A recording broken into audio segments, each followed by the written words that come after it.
Greetings and salutations, everybody. Welcome to AMC Mailbag, not to be confused with AMC Movie Talk. This is Mailbag. Here's how this works. You know, on AMC Movie Talk, we ask you guys every show to send in some email, and we'll try to get to a couple of your questions, but we only have time to ask like 3 or 4 questions, and you guys normally send like 150 to 200 emails a day. So what we decided to do was to start a new show just called Mailbag, and all we do is take your mailbag questions. Joining me today for this wonderful set of festivities is the production manager at AMC Movie News. He's also the editor at Think Hero, Mr. Dennis Zen. Dennis, how you doing, man?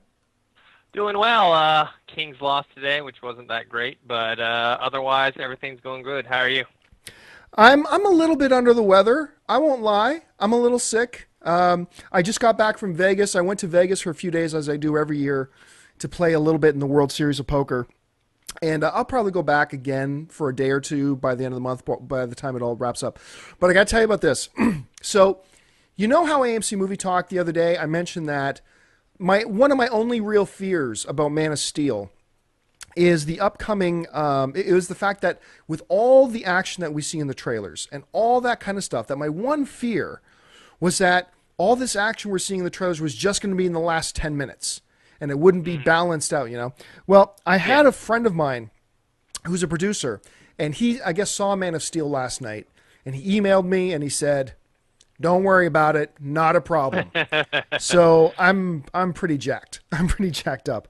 All right, well, let's get started with your mailbag questions. And listen, if you got a topic or a question you would like us to address on the show, just email us anytime to amcmovietalk@gmail.com. We'll pick out a few for AMC Movie Talk every day and a couple times a week here on AMC Mailbag. So let's get to it. The first question today comes to us from Adam Karpuk, who writes, "Hey there, movie nerds.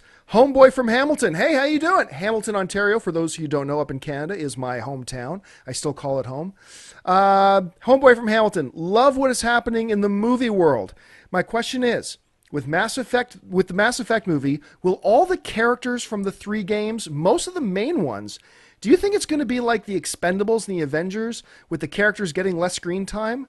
Your thoughts?" I guess what he's really asking here, Dennis, is do we think that they're going to use like all the main characters from all the different games at once in a Mass Effect movie, or do you think they're actually going to try to go about it in a way where they just pick one of the main characters and focus it on them? What approach do you think they're going to take? I think it's going to be an ensemble cast because just some of the characters are integral into the storyline. You know, people like Ashley and Joker and Garrus and stuff like that, Tali. But at the same time, there's so many other characters that I don't think they're going to be able to include them all in the first movie. Or even, let's say if they make a trilogy, I don't think they're going to even be able to include all of them even in that trilogy, and I think they're going to have to cut some. So I do think that you're going to see supporting characters with less screen time, and you also are going to see some characters that you may like a lot that are going to be cut. Yeah, and it strikes me that you kind of have to pick one main character and go with it, because with a film like Mass Effect, you have a potential franchise. You know, you always have that potential, especially with a video game thing. And if you just kind of go into it with all of your characters at once, I think you kind of limit yourself a little bit on where you can go. Now, with that being said, Dennis, if they were going to pick one main character to go with, which main character do you think it's going to be that they pick to run with in the first film? Well, they're definitely going to do Shepard.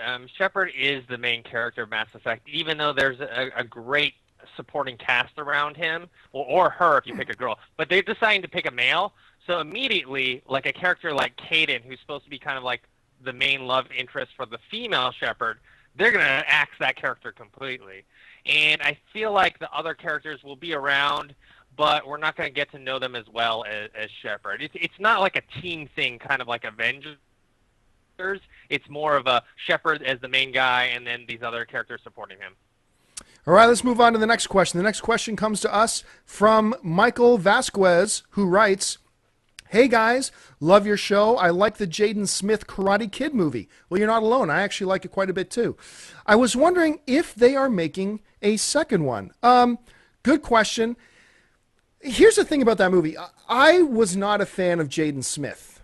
to be honest with you. Like I wasn't as taken with him in Pursuit of Happiness as everybody else was. And I really detested, what was that one he was in with Keanu Reeves, The Day the Earth Stood Still? That was Yeah, a terrible I mean, the movie was bad, yes, but I really hated Jaden Smith in it. I really did, a He was lot. really annoying. He was really annoying in Yeah, that movie. really annoying in it. So with Karate Kid, I was initially pretty pissed off that I had heard that, Will Smith was a producer on it, and I heard that he was getting this movie made basically to put his son in it. Ticked me Yes. off. I thought this is terrible. Then I heard Jackie Chan was in it, playing the Miyagi character, and I thought, oh well, all right, that's actually pretty inspired casting if you're going to go that route. But I still don't like that Jaden Smith's in it. Man, I got to tell you, I loved it. I thought it was great, and it was the first time that I looked at Jaden Smith and thought, you know what? Maybe a little bit of the old man is actually going to rub off on this kid, because not only was the movie pretty damn good, he was pretty damn good in it. I love the chemistry that him and Miyagi had. I love, the action sequences. The kids got moves. The kids got legit moves.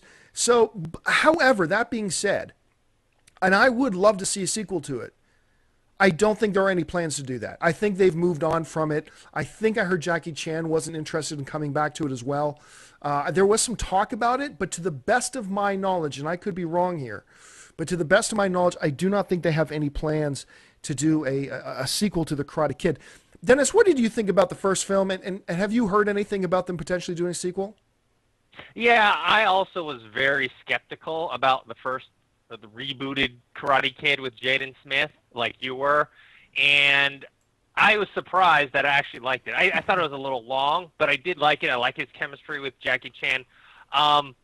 After this weekend's box office performance of After Earth, I don't know. Maybe they might be going back to something that succeeded both critically and financially for Jaden Smith. I know it's not in the plans at all, and Jackie Chan's not interested, but I don't know. Maybe if they offer him enough money, they might do it again. All right, the third question today comes to us from Dominic Hewitt. And Dominic from England, thanks for watching us from England, writes, "Hey guys, I love your show. My question is, do you think Peter Jackson's The Hobbit Trilogy will be as successful as The Lord of the Rings?" It's an interesting way to put the question. Will it be as successful? I like the fact that he didn't ask, will it be as good? Because those are two different questions. But since he asked, will it be as successful, let's deal with that for now. A lot of people, they don't think about it in these terms. But The Hobbit made over $1 billion worldwide already. It's made over $1 billion. That's still a pretty exclusive club. Movies that have made over $1 billion. Some people were a little underwhelmed with The Hobbit. I completely loved it. And I think part of the problem is with the people who felt like they were a bit underwhelmed with The Hobbit, I think they were anticipating part 4 of Lord of the Rings. Because, the first 3 Lord of the Rings films, they all ramped up. You started with the first film, and then you get into the Two Towers, then you get to Return of the King, and it's just the tension and the action, everything is ramped up until you got to this huge crescendo. Some will say 4 or 5 crescendos in Return of the King. And I think a lot of people were then expecting to see The Hobbit and see the next elevation. They forgot, no, this is part 1 again of a new trilogy. Part 1. So bring it back down to here and expect narrative, laying the groundwork. And I thought it was awesome. I know some people are saying, oh, I didn't want to watch that first half hour of just all boring dwarf stuff. Boring dwarf stuff, that's narrative. That's great mythology and narrative. If all you want is just action, go watch the Dragon Ball Z movie again. Because I thought it was beautifully done and beautifully told. And with the first film making over $1 billion, and they're going to ramp it up for the second one, and the way they ended off the first film was brilliant, yeah, I'll go out on a limb. It won't win as many Oscars as the first one, as the first trilogy. It may not win any Best Pictures. But from a success point of view, yeah, I do believe The Hobbit will be as successful as the first Lord of the Rings trilogy. Dennis, what about you? How do you see this shaking out for The Hobbit? Yeah, I think financially and box office wise, it's kind of on par with I think a little bit higher than the Fellowship and around the Two Towers. I noticed domestically it did less than those movies, but it did more internationally. I really like The Hobbit. Did I like it as much as Lord of the Rings? No, just because Lord of the Rings, I like that kind of story with the different characters. But I think it's going to do well. Obviously, it's not going to win the Oscars that Return of the King did. But I think it's going to be a success. Will it be as successful in terms of critics? Probably not. But I think that's fine. All right, let's go on to the next question. The next question comes to us from Parker Lehman, who writes, "Hey guys, love the show. I was wondering if there were any updates on the Arrested Development movie. I am a big fan of the show, and I was naturally very excited when a movie was announced to be in development. The last I heard was that the series creator, Mitchell Hurwitz, was going to write and direct, and that is to be released this year. Can you shed some light on this?" Sure, I'll shed some light on this. There is no Arrested Development movie. There's not. And I don't believe there's ever going to be. Look, here's what happened. There was an announcement saying, yeah, we'd like to do a movie.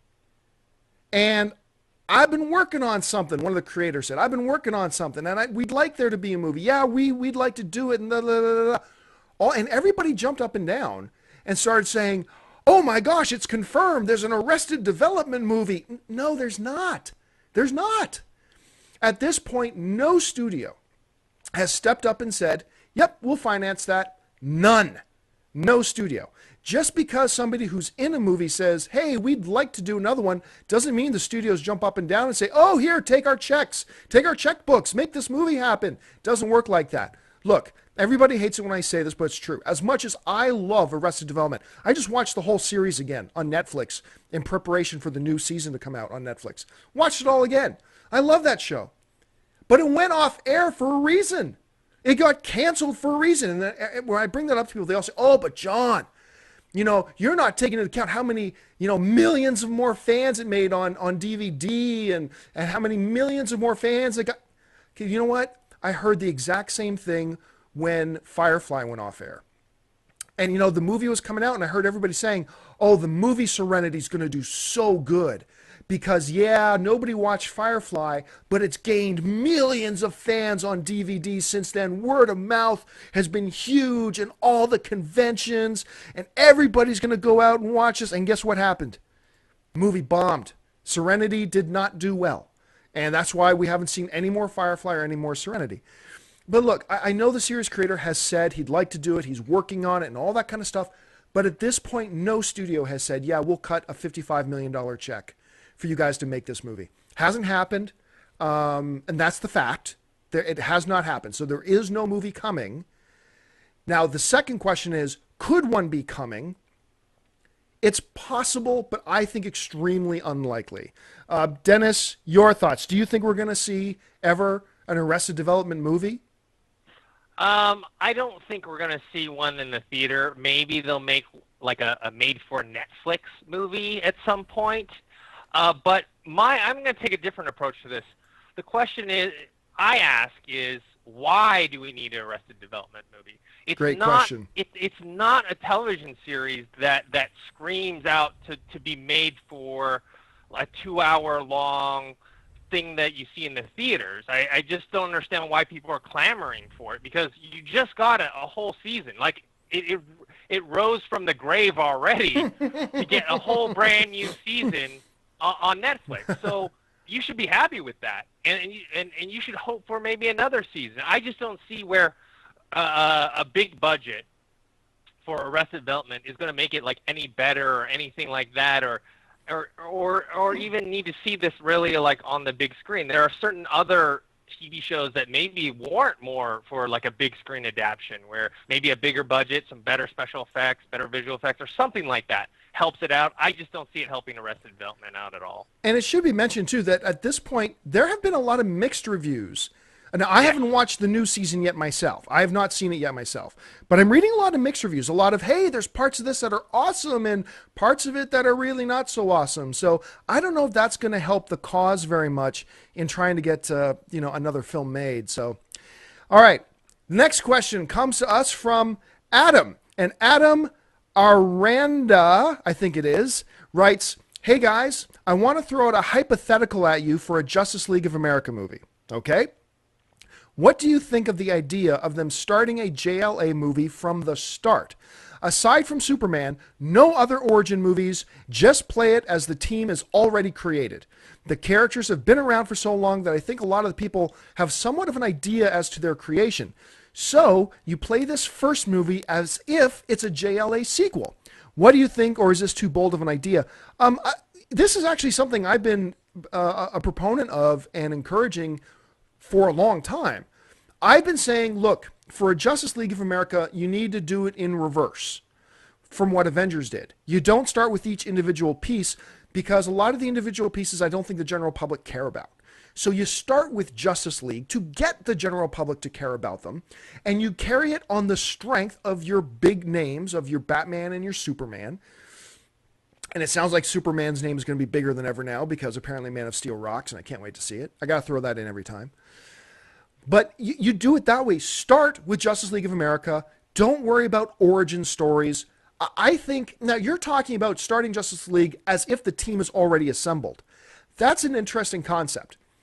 Like, because we just assume that if you're going to do a Justice League movie, you start with telling how they come together. And I think there's value in that. But you propose an interesting question. What if you just start assuming the team is already together? I think that could cause some problems with continuity with, like, Man of Steel. Because Man of Steel ends, and Superman ain't a part of any super team yet. So I think maybe you have to do a little bit of origin story of the team, but not necessarily origin story of the individual members of the team. Dennis, if you're in charge of a Justice League, and this was all on your shoulders to put together, how would you approach it? What would you do to make this thing come to life?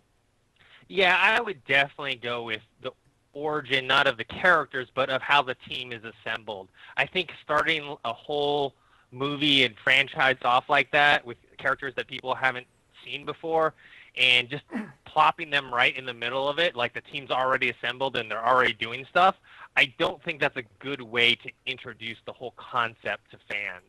And I personally would not do that at all. All right, well, let's move on to the next question here. And the next question comes to us from Jonah Sparks. And Jonah writes, "Hey, guys, ever since the first time I watched the show, I loved it, and I've been hooked ever since." Thank you so much, Jonah. I was wondering, with all the remakes going on, I was wondering, do you think any of the late, great John Hughes movies will be remade?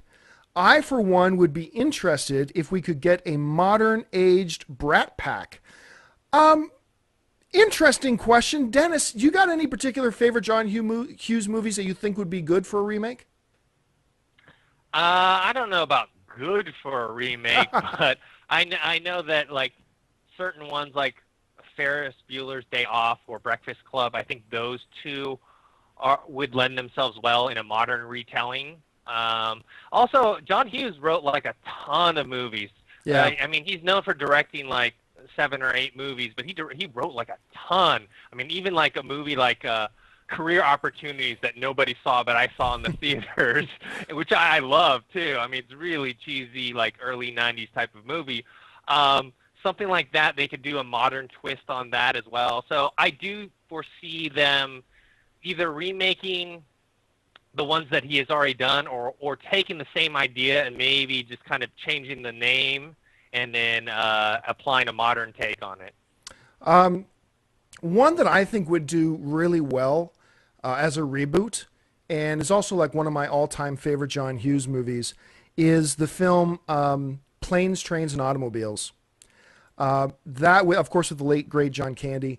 I love that movie, but it's a formula. It's a generational cross formula that works. It's the awkward buddies, the mismatched pair, and there's just something about that works, and something so brilliant and whatever. And I still remember as a kid, which one of us didn't laugh? I mean, it's so immature. But the first time we saw the trailer on TV and we heard, we saw John Candy and Steve Martin cuddled together on a bed, and you hear Steve Martin going, "Where's your other hand?" And John Candy goes, "In between two pillows." And Steve Martin, "Those aren't pillows." And then they jump up. And I mean, that, of course, is completely immature. But I remember as a kid, I thought that was freaking hilarious.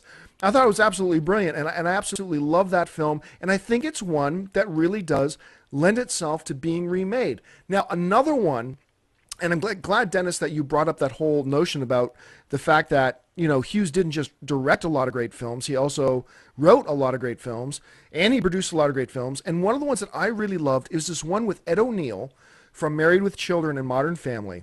And it was in 1990, either 91 or 93 film called Dutch. And this was a treasure of a movie that nobody saw. And even a lot of the people who saw it didn't appreciate it the way I appreciate it. It's about this guy, played by Ed O'Neill, who's about to marry this divorced woman, and she has a son, and he's picking up her son and meeting him for the first time and taking him across country to go back, I believe, home for Christmas. I think it was the Christmas holidays. I can't remember. Somebody's birthday, something like that. And I just remember I was so floored by it. It's like, I can't believe this is the same guy from Married with Children. I can't believe this is the same dude. And I ate that movie up. I loved it so much. And so I would just love to see that again. Dennis, did you ever have a chance to see Dutch? I saw Dutch in the movie theater. Like, really? Yeah, I saw it in the theater because I was a big Ed O'Neill fan, and I saw it. I thought it was great. I think it was one of those things where people couldn't get past his Married with Children fame. Right. And people don't understand that he was actually a dramatic actor before Married with Children. And so now, after Married with Children, he's only done comedies. He's great in Modern Family right now. But, yeah, I thought that was a good movie. And yeah, I could see, like, a modern take on that. All right, well, let's move on to the next question here. And the next question comes from John Owen, who writes, I love the show and your insight along with your co-hosts. Well, thank you very much, John. Anyway, how will the new Star Wars episodes fit into canon? I read the last Fate of the Jedi series, and they took place about 43 years after Episode 6. What do you think? I mean, the books came first, right? And all the books, comics, games, TV shows are all fit around / into the canon of Star Wars movies. So that's my buddy and I's biggest fear. Sure, they can go anywhere, but really, what will work? Dennis, talking about the new Star Wars films and the books and stuff like that, is there any particular Star Wars? I mean, we've talked about this on the show before, but I don't think I've ever had a chance to get your input on this. Do you think there's anything from the expanded universe that exists right now that you think would work well and that, J.J. Abrams would be wise to take and work into his Star Wars movie? I don't know. I think some of the stuff to Heir to an Empire would fit well. I do know in terms of canon that Star Wars has kind of like a hierarchy. They got this thing called like the G canon, the T canon, the C canon, the S canon, the N canon, which is like all the hierarchies of like, okay, the movies are up here, and then TV shows, and then books and comic books, and then all this other stuff, then all the way down. And so I personally haven't read, what is that, Fate to the Empire? Fate of the Jedi. I haven't personally read that, so I can't say if that would be a good idea or not. But I do know that in terms of what they consider absolute canon, only the movies are. So anything that they do for episode 7, 8, or 9 from now on, especially since they're based on George Lucas's ideas and stories, that's going to be what counts as actual canon. Yeah, I mean, I get into this debate sometimes with, look, I'm well known for two things. One, I am the universe's biggest Star Wars guy. I'm just a fanatical. I mean, I could go on and on and on about my lifelong love affair with Star Wars. But I am also known for the fact that I hate all things prequels and cartoons and everything. That stuff I just do not consider real Star Wars. And I know I get a lot of Star Wars fans very angry at me who like the cartoons and like the prequels, and they get very angry at me. But one particular debate, and I'm glad you brought it up, Dennis, is this debate about Clone Wars and the novels, and is it canon? And you're right. There is a hierarchy of canon. There's different levels. Like there's T canon and there's G canon. And G canon, G is for George. That's the ultimate, that's movie canon. And I've tried to explain to people, it's like, look, Star Wars, you can have all this other stuff. You can have the games and the books, and man, I'd love to see an Heir to the Empire trilogy. But you can have the games and the books, and you can have that cartoon and all that kind of stuff. But the movies do not have to adhere to them because the movies are the true canon. None of what the movies do have to adhere to what anything in the expanded universe does. And that includes Clone Wars. Now, some people will debate that with me, saying, oh, no. George Lucas once said that he just kind of looks at the cartoon Clone Wars and kind of is the same thing as the movies. Well, maybe he said that in an interview once. But listen to this. A guy by the name of Henry Gilroy, who is the writer of the Clone Wars movies and the TV series, he explained how the cartoon fit into all these different levels of canon. Listen to what Henry Gilroy said. Henry Gilroy said this. He said, where is it? Okay. Even though it was animated in a stylized CG form, George made it very clear to director David Filoroni, I can't pronounce his name, and myself, that the animated movie was continuing the story of the live-action movies. Well, everybody would want to stop me there and say, oh, see there, John, George said this is a continuation of the movies. But it's not on the same level, because Henry Gilroy continues on. The events in the CG Clone Wars fall somewhere in between the expanded universe and the G canon of the films. And it's up to people like Leland Chee of Lucas Licensing to educate the many different artists working on the Star Wars universe about what has come before. Catch that part. Clone Wars falls somewhere in between expanded universe and G canon. It's not G canon. It falls somewhere in between expanded universe and G canon. This coming directly from this being explained by the guy who wrote Clone Wars. All right? So no, Clone Wars is not canon. And all that means, that doesn't diminish anything about Clone Wars. If you're a fan of the cartoon, saying it's not absolute G canon does not diminish it at all. It simply means that, guess what? When J.J. Abrams comes out with his movie, he can contradict the cartoons because the cartoons are not G canon. The movies do not need to adhere to any of the books or any of the cartoon material. They just don't. They are their own thing. They're on their own level. So I know I'm going to get a lot of hate mail for that, but that's the facts. That's indisputable. What I just read you is indisputable. That's the fact of it. So anyway, let's move on to the last question of the day. And the last question today comes to us from Brian Foster, who writes, I have been severely thrashed on forums for saying that I want gadgets back in the Bond movies. How do you feel about this?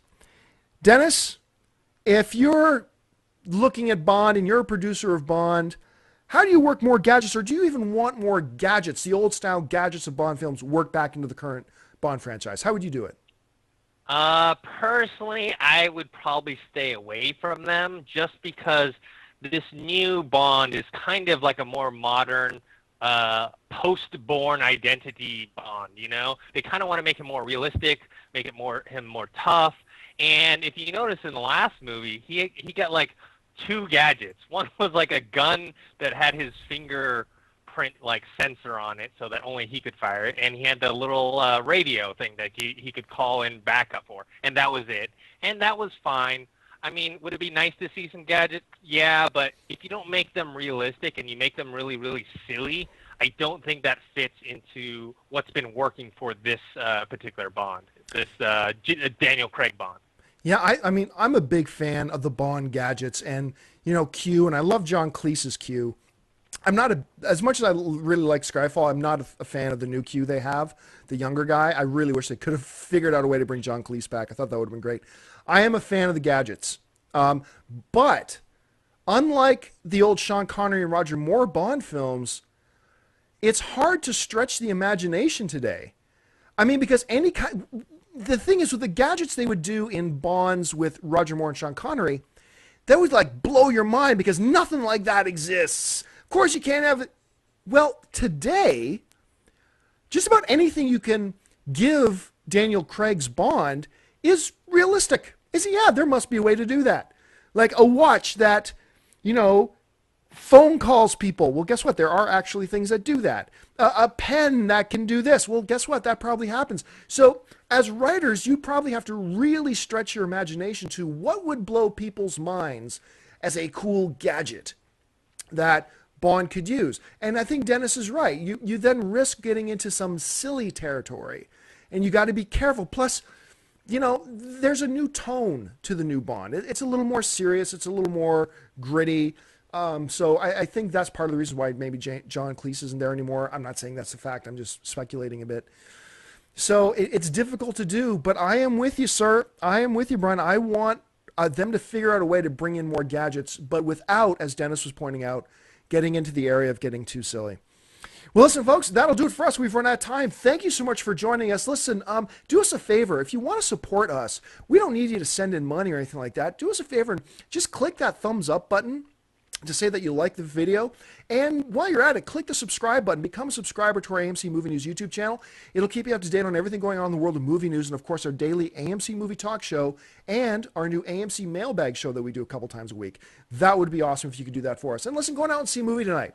You've got, After Earth, and you've got Fast and the Furious, and you've got Hangover, you got Iron Man 3, you've got a lot of great films out there right now. Head on over to www.amctheaters.com for all your theater, showtime, and movie ticket information. So I want to thank our production manager for AMC Movie News, Mr. Dennis Zen, for joining us. Thanks so much, Dennis. No, thanks for having me on the show. And thank you most of all to you guys. Listen, the most important part of all of our shows is certainly not what we have to say. It's what you have to say. Make sure you jump down to the comment section below. Leave your thoughts on any or all the topics we discussed here today. Tell me why you disagree. Listen, you can disagree. That's the fun part about being film fans. We can disagree and debate and all that kind of stuff. So feel free to tell me that you think I'm a genius, or feel free to tell us that you think Dennis and I are off our rockers. Whatever works for you. Just comment and participate in the discussion. So until next time, my name's John Campia for AMC Movie News, and until then, bye-bye.